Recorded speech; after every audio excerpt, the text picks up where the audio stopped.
What's going on, Wolfpack Nation? We are back for part two, y'all, here of our Virginia, discussion slash, NC State football in general. What is going on as we prepare for this upcoming game here, Louisville, on Friday night?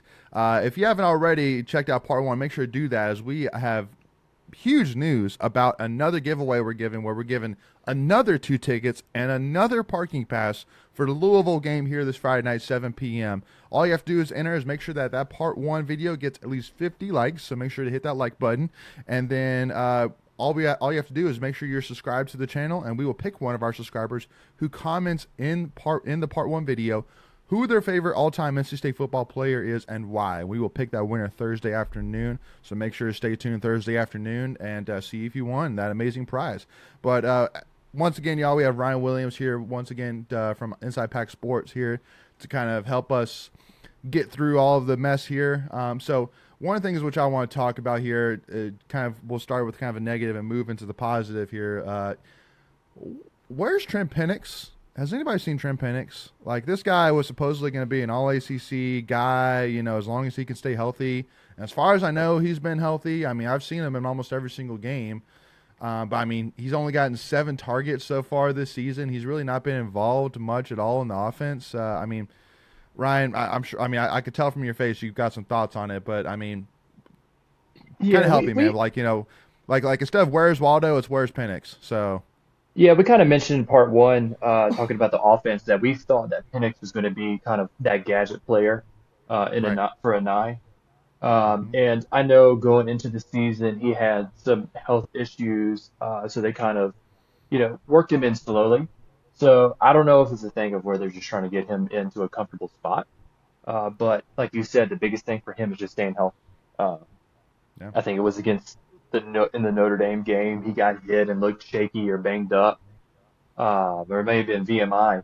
And I think the biggest thing for him is staying healthy. But to us, and we've talked about it, it's like he seems like one of those guys, and we've always thought this. He could be like Jalen Samuels, where he can just get your yards after catch. He can find a hole in the zone. He can work in the hashes. But we haven't Mm-hmm. seen much of that this year. So, Yeah. uh, again, I don't know if it's the offense not fully opening up, but here we are going into game 5 against Louisville, and Louisville's a dynamic team, so you better start opening the offense up. You got to get some points. Uh, yeah, Absolutely. you're gonna have to score.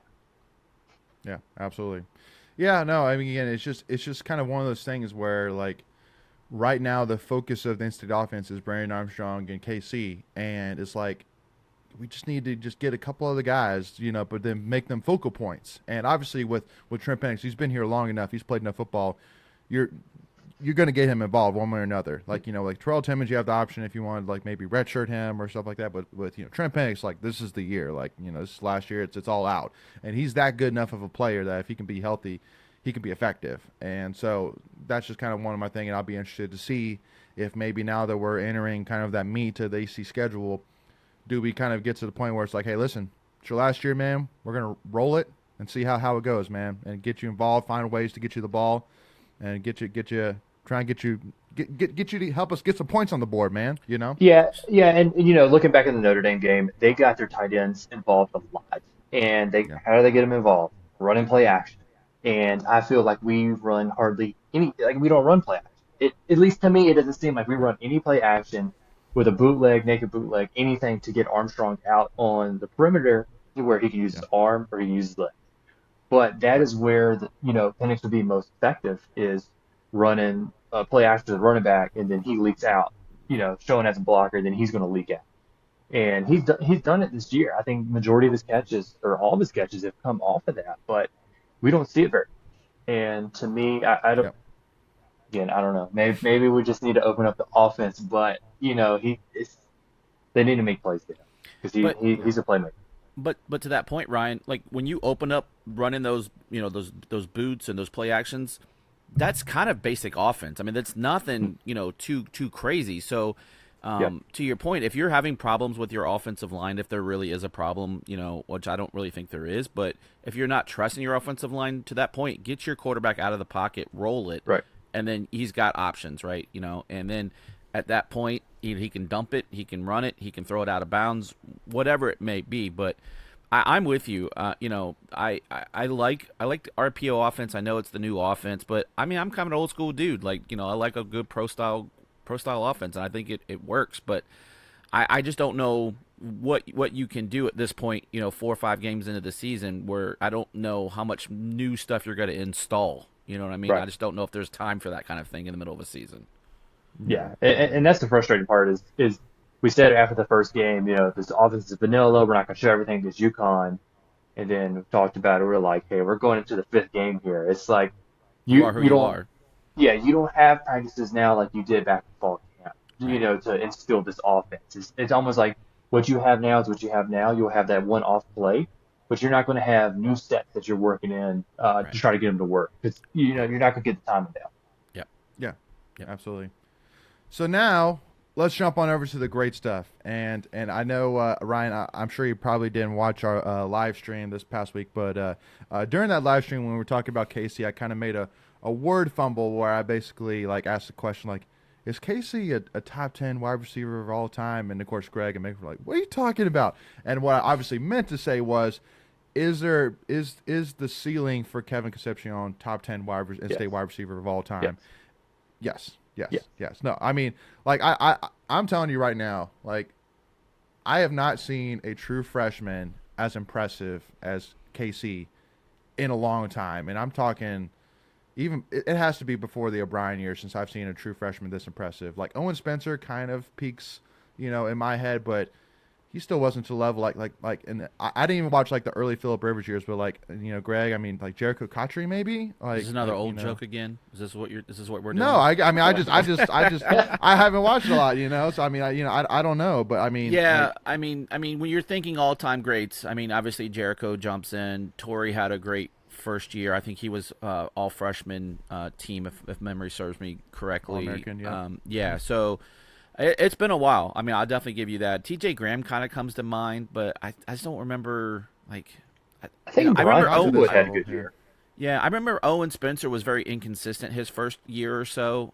He had a lot of drops, but then He as showed he a lot got of flash. yeah, yeah, definitely a lot of flash, but the consistency wasn't there. So KC, other than that one, play against Notre Dame, he's been very consistent Dude, and with the I'm team. telling you, I don't mean to interrupt, but I don't No, even think that was his problem because if you remember, it was earlier, like the previous quarter, he had a go route down the sideline that he dove for, and he fell and hurt his wrist, or landed on his wrist, came up gimpy, and then not long after that, he had that drop. And to me, maybe I'm just trying to cover up for no, him it's because I fair. think he's a great receiver, Oh, I agree. but I think he was hurt. Yeah. No, and look, I mean the greats even drop balls. So I mean Yeah, that's not even to dig at KC. I'm just saying. yeah. I mean dude. At this point, you can't even say anything negative. He is your dude. Oh yeah, I mean, like he he's is your your offense. dude. But with that being said, they better get some other people involved because they're Right, going to right. start doubling and playing to him, and so you're going to have Oh to figure it out real quick. yeah. Yeah, no. I mean, yeah, I mean, 10 targets against Virginia, 6 catches, 116 yards, and 2 touchdowns. And I mean, Pretty that sure he first drove the bus touchdown back was to the airport too, if I'm not mistaken. So probably, probably, yeah. No, I mean, he's the guy that scored. I mean, he's your I mean, dude. basically the 2 biggest touchdowns. Yeah. Yeah, no, he's your dude right now. Like, and it's kind of crazy. I mean, kind of give it to me, Ryan. I mean, so top 10, all time. I mean, like, kind of talk to me. Like, what's so impressive about him? Like, I mean, like his route running seems elite, but kind of give it to me more from a specific perspective.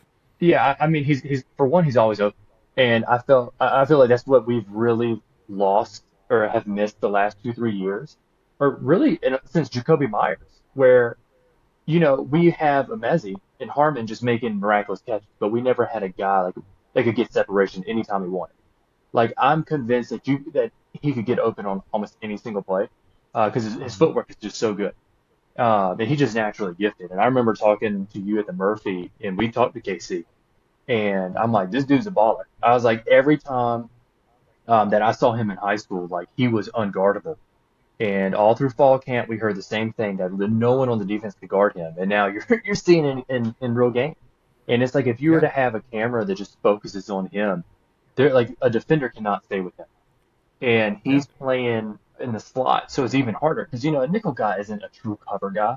He's kind of a hybrid player. So it's a big mismatch. So the hope is that, to Greg's point, if the defense starts focusing on KC, then hopefully that'll open up some of your other guys on the outside to make plays. Look, right now, Absolutely. I'm telling you right now. All right, I got an IPS deal for you. You need a KC Cam sponsored by Kentucky Fried Chicken. So you got the KC Cam sponsored by KC. I mean, Yeah, this is a no brainer. yeah, No yeah, brainer. yeah. Dude, I'm telling you, he's good and Yeah, he's fun to watch. I've definitely watched him just from the stands. Normally, like when you're watching a football game, you want to watch the whole thing. But I've watched him on a few occasions, and I'm just like, geez, this guy's a freshman. Doesn't even seem fair. Doesn't even And seem and, fair. No. and to me, he runs his routes with a purpose. They're clean. Uh, yeah, and he runs every route he tries on, right? Yeah, Even if right. That's a he good might point. not be getting the ball or he's the first option, he runs his route, and I think that's another thing that we've missed Yeah. because uh, we were so used to progressive offense to where I'm looking at one, I'm looking at two, I'm looking at three. So the third and fourth guy, they're like, I'm not getting the ball, so I'm not running my routes. Uh, but under a nice offense, is supposed to be more like creative, where Armstrong can pick where he wants to go.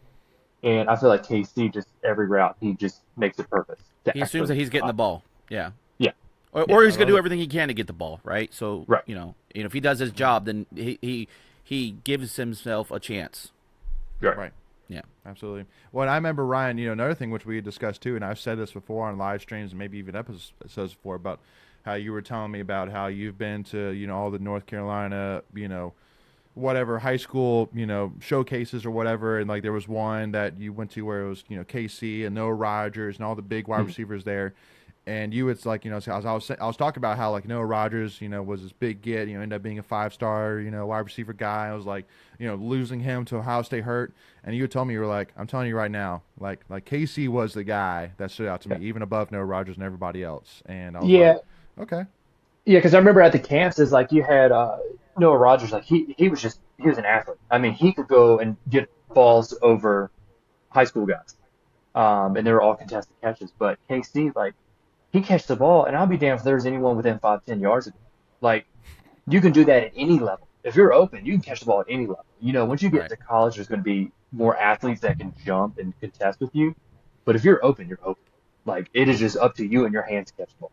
And well, that's how I knew he was going to be special. Well, and kind of the equivalent that I can think of, which I know that a lot of Dire State fans, including myself, don't really like to mention the players from the school a whole lot, but I kind of see a lot of kind of Josh Downs in Yep, him a little bit. Yeah. absolutely. Okay. Yeah. Yeah. And as Absolutely. bad as that is to say, I mean, because we're State It fans, happens. It happens. but I mean, he's Downs is a great player. I mean, he's a great athlete, and like you said, I mean, it seemed like anytime a play broke down, um, he was open. Drake He Mays, knew him where to backcourt. go. Yeah. Yeah. Well, He yeah, killed and a Josh Downs. quarterback needs his safety net, right? And Mhm. so, when you can be that safety net, you're going to get a lot of opportunity. And Yeah. I think it goes back to what you said earlier is with his play count and that he's just out there and he's just getting. Here's the crazy thing: he's gotten better each game. Mhm. So I don't even think we've even reached his ceiling yet. Um, Yeah. so I'm excited, and we just got to keep feeding him and figure out ways to get him the ball. So Yeah. Absolutely. yeah. Before we continue, I want to take a quick second to tell you about our sponsor, Flatlands Jessup Insurance Group, that has your whole world covered, with agents in 5 offices throughout eastern North Carolina to help you decide how much coverage you need. Offering policies for home and auto, recreational vehicles, commercial, crop, health, life, and employee benefits. They are able to combine options to find a comprehensive solution that works for you. Flatlands Jessup protects the things you love so you can spend less time worrying and more time enjoying them. Find them on Facebook and Instagram at Flatlands Jessup. You can also visit their webpage at www.flatlandsjessup.com. So please make sure to go and check them out. So switching on over to the defensive side now, y'all. You know, it's kind of a two-trick pony for me when it comes to talking about the defense because on one side I'm saying they only gave up 21 points, which I mean, like, most predictions had them, around 17, 18 points. Even I predicted 17 points, only Yeah, giving up likewise. 21. So, I'm sitting here saying, and as much as they played, I mean, to me, they did their job, but I'm also saying that last drive, the amount of times we rushed three, and especially that 2-point conversion, it's like, you kidding me? From the 17-yard line, and that was game? Like, oh, You know like who's that going to was, hate that film room is going to be Shot Battle because I don't think Really. he had a great game. I think he knows he didn't have a great game besides that TFL he had. But if you watch that 2 point conversion, I think it was Sean Brown that was on the receiver contesting it. But if you watch the replay of it, Battle's right there. Like Battle could have made a play. That ball was in the air forever. And Battle just watched the receiver catch it. He didn't go up and contest the ball at all, and he was right there. And it's not a knock on shot, because he's a great player. And I just think he just had an off game. But the defense is just Yeah. giving up plays like that's very uncharacteristic. Even Mhm. that insane, interception that Sean Brown had, you still look at it. Dude. That dude That was was running behind four dudes that was a on play. our Yeah. defense, and two of them, one of them was Battle, and one of them was White, and he was behind everyone. Uh, Yeah. so I, Yeah. I just want to say in our preview last week that I said Washington was going to be a problem, mhm. and he He was a problem. was a problem the whole night. Yep, We just did not have an answer for him. Um, so hey, look, we got a win on that, and the defense definitely knows that they had some stuff to clean up. I thought they did a nice job stopping the run for the most part all yep, night. It was the quarterback. I mean, and the quarterback made plays. He was look, they were creative in some of their stuff, and we just weren't. And yep, we made, if it wasn't for the bonehead plays, that game may have been different. And when I say right. bonehead, the penalties. So Yeah. But And Ryan and I kind of mentioned it. And by the time this episode's come out, we'll already have the Monday live stream by then, and we should have Philip Danford on with us from IPS, who maybe can give us a little bit more insight. But I just can't understand it. I really want to ask as many people as I can to help me understand it, because I know I'm not a football guru, but maybe somebody who knows a little bit more football than me can help me. Why in God's name do we rush three? Like why? Like we get burnt on it every single freaking time. Like it's yeah, just it's and we it's just don't tough. have like as good as our defensive linemen are. They're not that stud guys that can get through Yeah, double teams. Like yeah. because you're We basically don't have asking that Corey one Durden guy who's not anymore. get double I teamed. mean, I mean that Yeah, quarterback. There was times I saw him eating a hot dog back there, and Yeah. yeah, he had. I'm sorry. This was Ryan's question, so go ahead, Ryan, and I'll throw That's my okay. 2 cents. No, So I was. Go every ahead. time, oh, I'm sorry. So I was gonna say, so every time I see us rush three, I cannot help but think about when State played Miami and De'Aaron King absolutely went off because we kept blitzing him. We would not drop back in coverage, and we kept blitzing him, and he kept eating us alive. And that's all I can think about. And it was easy to see in the Virginia game when we rushed him and hurried him up and forced him out of the pocket. I think both interceptions we had were because of Noah Potter, but we had a backside blitz. The second mm, one, Sean Brown was blitzed on the backside, um, forced him out of the pocket, and it forced him into bad throws. So Hmm. to me, it's like easy, just freaking blitz the dude. But it's, yep, I I think guess, you I Yeah, I think on go that ahead. 2 point conversion, you just play the odds. You got 17 yards. You play back in coverage. They're probably not going to make the completion. You want to keep everything in front of you type deal. And just it Yeah. was just a. I think that was more of just a breakdown in the coverage in the secondary, like Ryan was saying. But how do you have a breakdown in the secondary on a freaking 19-yard Hail Mary? Like the defense is already condensed enough. It's like, Bro, I how do feel you you. have that breakdown? yeah. Well, it kind of playing numbers a little bit here too. Like if you're rushing three, you have one guy statistically. I mean, like just by the numbers, that's going to have one on one with the offensive lineman. Yeah, If you rush four, you have three guys that will be one on one. So just to me, I'm saying just rush four every time. Like just bring Payton Wilson or Caden or Devon Betty and your three defensive linemen and rush, and then bring everybody else back. That's still seven guys back there protecting. well, and here's the thing. So if So you bring four, then you can actually stunt your D line, right? So if you're blitzing three, your DNs with a well, running back or a quarterback that can run, they're going to the outside. and you can And do switches, like you could do inside right, lineman switches. right. So like if I have Wilson, and probably in that situation he would have had Fordham. If I have him lined up on the outside of the DN, I can easily tell DM to go outside, and I'll have Fordham stunt in, and then it could, Right. you have more of a chance to confuse the offensive line. But if you're Exactly. running a three-man front, you Straight up. already know that the center and guard are going to take your nose tackle, and then your two DNs are going to go out. And all he Hmm. has to do is step up in the pocket. Because even if the tackles take your DNs, you got three linemen for one dude in the middle, so you can easily step up in the pocket. Yeah. Yeah. So I guess I got this question, and I know Coach Dorn definitely addressed it in his post game. How much do you put the injuries on the secondary for some of that breakdown? Or is that? Now, it And I hate to use the excuse, is that a cop out?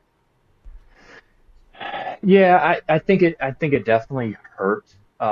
Maybe not as much so talent, but more so fatigue. Mm-hmm. Because Sean Brown's basically playing the whole game. He Bishop did, yeah. Fitzgerald basically playing the whole game. And it comes down to the end. It's like it definitely affects. I mean, you have no Yeah. Yep. safeties, Yeah. No, and I it's agree. like yeah. I mean, you got Boykin and Harris who have always been on the ones. You're playing against the ones, and then you're bringing guys from second, third team. Hell, they're getting hurt, and it's Yeah. just like at what point? I mean, it comes down. Yeah. I mean, it has to wear on the team. Yeah. No, I just wanted it to be put out there because you hear fans talking about it, like because again it goes back to that last play, like how they're able to on the 2 point conversion convert. Well, that's because to that point you've had guys out there playing 70, 80 snaps and they're just Mhm. they're gassed and they're playing at from a heart perspective, if you will. Just it's a want to at that point. Um, Yeah. but yeah, I look at the end of the day, I've stayed off social media because I got nothing nice to say when people bash the team. But we're 3-1 at the end of the day, Yeah. and I know it hasn't been pretty, but I always say this: at the end of the year, no one remembers that you won by 1 point. They Yep. just don't. They know that it was a W. Yep. But I was Absolutely. thinking about it today. It's very interesting. A 1 point win is still a win. But Yeah. I remember in the beginning of Dorn's era and a lot of just state football in general, state loses those games against Virginia. But lately, like the past 2, 3 years, 3, 4 years, it's really seemed like a trend with Dorn where he wins those games now. Mm-hmm. Like it's Yeah. not, it's almost like not like they're flukes anymore. Maybe it's luck because it's the ECU game, UNC game. But the reality is, we've been winning those games, so it's starting to become a trend instead of an outlier. Yeah, we're winning more than we've lost, right? I mean, because Right. you'll for every three of those, we'll get a win and then we'll get a loss. Like where it was probably the other way around previously. Oh, I think easy, that's a really good easy. point. Yeah, yeah. Yeah. Well, Look, the one thing yeah. I will say, if you're an NC State fan and you're a gambler, just don't gamble when it comes to state games because they're gonna break your heart. But at the end of the day, it's a win, right? Yeah. I don't even think they've covered this year. They I don't have think They so. been haven't. great They're against on the four. spread under Dorn, but they haven't even covered this year. Yeah, yeah. Yeah.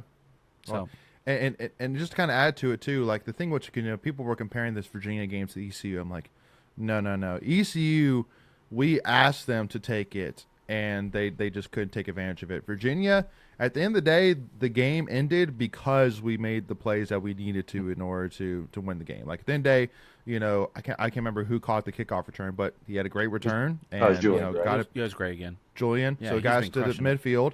And, Brennan, made the smart plays in order to get us into position. And then at the end of the day, Braden Narson, made the kick. And then, I mean, he could have, I think it was a 2-yarder or something like Yeah, that. 33 maybe to more win. than that. Yeah. 33 to I, win. I, And, I mean, that ball could have made it from 50. It was a bomb. So, go yeah, ahead, I Ryan. will say on that last drive, I think that was great execution by Mm-hmm. Nye. He basically was like, I'm not letting Armstrong throw this ball. He's going Mm-hmm. to be running the ball. And what he ended up getting 20 yards Yeah. just off of two runs. Yeah. And then obviously the leap in helped. But I mean, I'm happy for Narvis Didn't we have because one he pass on that knew. drive though? Didn't we have one pass, or was it all runs? I thought I think it was all run. was it Maybe. all runs? Okay. Now I may be wrong, but I'm Yeah. almost positive it was all runs. But I mean, I'm happy Yeah. for Narvison because you're filling in shoes that are really hard to fill. And Yep. like Leighton said, that dude, he freaking bombed it. Like he had no business kicking it as hard as he did, but he about kicked it over the damn net. Like he Yeah. killed it. Yeah. So, yeah. No, so at the end of the day, I'm sitting here saying, it's just like Greg's saying, we're 3-1, and I still think that there's a lot of pieces, and there's there's possibilities, especially too because of the fact that everybody's saying well 5-7, 6-6 is on the table. I'm still sitting here saying Carter Finley is still one of the toughest places to play in the whole country, and still six of your last 8 games are. No, is it 6 or is it That's hard, 5? Leighton. It's okay. I know We we have have 8 we have games plenty of home left, games left. and we only have Virginia Tech and Duke left. So Yeah. so we have So we have 6 of our last 8 games at home, and your last 2 games are against Duke and Virginia Tech. And so obviously Duke, but at the end of the day, Louisville at home underneath the lights. Clemson were playing at home. Miami were playing at home. UNC were playing at home. So and I'm saying I've seen enough magic in Carter Finley, especially under Dorn, especially in the last few years, that I still fully think that 7-5 or 8-4 is easily within the realm of grasp, especially if our offense can start to figure it out and kind of collapse down to just a few playmaker stuff so widespread. Go ahead, Ryan. Yeah, yeah. After I kind of like calmed down, finally went to sleep, woke up the next day, I started looking at the schedule, like who we had left. Because I'm like, all right, we're 3-1. Our one loss was to a team that was in the top 10 and should have beat Ohio State. I can't believe they lost that Heck game. of a game. Yeah, and we were within arm's reach of beating them. Well, not beating them, but we Hanging. were We down by hung. 7. We Right. hung. Mm-hmm. And I'm looking at the rest of our schedule, and to your point, Leighton, the majority of the games are home games. The tougher part of your home games or games in general are at home, where state has an advantage. But then in the back of my head, I'm thinking, out of all 4 of these games, we have given ourselves no margin of error to win these games. Like we have done True. just enough to where we can bail the team out and win the game. I don't think that's going to fly, for the remainder of the season. That's fair. You can't No. continue to make the mistakes you make and think you're going to win games. Like the margin of error has been so small. UConn game, Notre Dame game, once that got out of reach, and then against Virginia, the margin of error was so small, and I don't think that's going to fly against the thicker part of our conference. Yep. Agreed. No. I And think if especially the starting off here offense this, can just this Friday at Louisville. get a handle.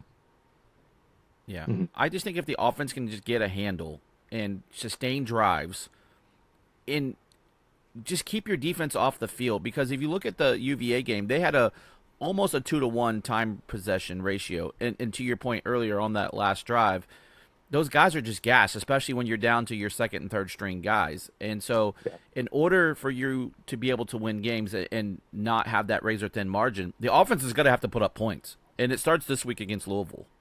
Yeah, and we've seen flashes of where, and I've said it at one of our games too. It's like the offense will look amazing. Like they are just on time. They are just getting chunk play, chunk play, chunk play, score touchdown. You're like, this is what we thought we were going to get all year. But then you'll have other series like against Virginia, where it's just like, what are we doing? Run stuff, and then incomplete pass on third down. And Yep. you're going to have to your point, Greg, sustain drives because not only to keep the defense off the field, but it's also a mental thing for the defense because the defense is out there like Mm-hmm. busting their ass, they're busting their butt, excuse me, Nope. and the offense You're isn't good. doing anything. Then in the back of the defense's head, they're like, we're freaking killing ourselves out here, and we're not getting anything from it, and it's just like a mental game. Then you don't go as hard as you did in the beginning of the game. So let me, Absolutely. just this is an interesting stat that I just realized. Other than the VMI outlier, we're scoring 24 points a game. We scored 24 points a game last year. So is our offense any better under Robert Nye than it was Tim Beck?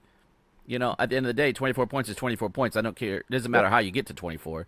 And then the other point would be we just don't feel like the consistency, like you're saying, right? Like one drive will look like the second coming of Phillip Rivers' offense with Norm Chow, and then next we look like, I don't know, the Bad News Bears play football. It just doesn't make sense. And Yeah. I don't know. I'm done with my thought because I'm at a loss thinking what do we have to do? Like we just got to figure it out. We got to figure it out fast. Well, and luckily enough, the beautiful thing here, Ryan and Greg, and for those listening, is that we don't have that task of being the ones that have to figure out. At the end of the day, everything that we're talking about is just our thoughts. At the end of the day, only the coaching staff and the players in the Murphy Center, are the ones that can actually make an effect on how the offense is going to develop and how the defense is going to figure out its big play issue that it has right now. But I'm still sitting here saying, listen, you still got Tony Gibson, who he's a 7-figure salary guy and well deserved. So he's one of the best defensive coordinators in the country. You still got Payton Wilson. You still got a ton of talented guys and experienced guys, leaders on the defense side. And then the offensive side, you have a lot of options. But at the end of the day, it's up to Anai and Doran. I think Doran really, I know he's a defensive minded guy, but I think Doran really needs to get his head in there and be like, listen, we're like, I know Doran made the comment being like, we need to kind of, not use so many plays and just kind of keep it down to focus to the plays that work. We also need to keep it down to the guys that are effective for us, and Right. so I think what Doran was saying is like, hey, we're using all these plays, but all these plays have different personnel that we're using. And we've talked right, about that. And it's like, you need to condense that down. It's like, you don't have to keep running freaking different, a different play every single play for the whole game. Like, condense it absolutely, down, find out what works, find the mismatch on defense, because there's always going to be that one player, that one area that is going to be the weak spot of a defense. Find it and exploit yep, it. Just don't overthink. Yep. Kiss. absolutely. Keep it simple, stupid. Yeah. All right, Wolfpack Nation, for us, that'll do it here for this discussion. Not really even necessarily preview, but just more of, again, kind of discussion through in-state football through the 4 games so far with 8 guaranteed games here left on the schedule here. Ryan, first of all, thank you so much for joining us, man. Always a pleasure. Yep. And make sure to go give him a follow. What's your tag, Ryan, on Instagram? I definitely got to get fans to go follow if you haven't already. On Instagram, I can't even think of it on the top of my head, but I know on Twitter, or excuse Yeah. me, X, it's rwilliams_IPS. Okay, cool. So yeah, make sure y'all to go give him a follow. Make sure to go and check out Inside Pack Sports, as they have great content for sure. So and then for us, make sure again, if you haven't already entered into that giveaway, which is again is free to enter, make sure to go to part 1. Make sure we hit that 50 like threshold, and then make sure again you're subscribed to the channel, and then comment down in that part 1 video your favorite NC State player of all time and why, and we will pick that winner again Thursday afternoon. So make sure to stay tuned for that. And make sure to give us a follow. Tuffy Talk Now on Twitter, Instagram, and TikTok. And thank you all so much for the support. And we will see y'all soon. And go Pack, y'all. Let's go. Beat Louisville.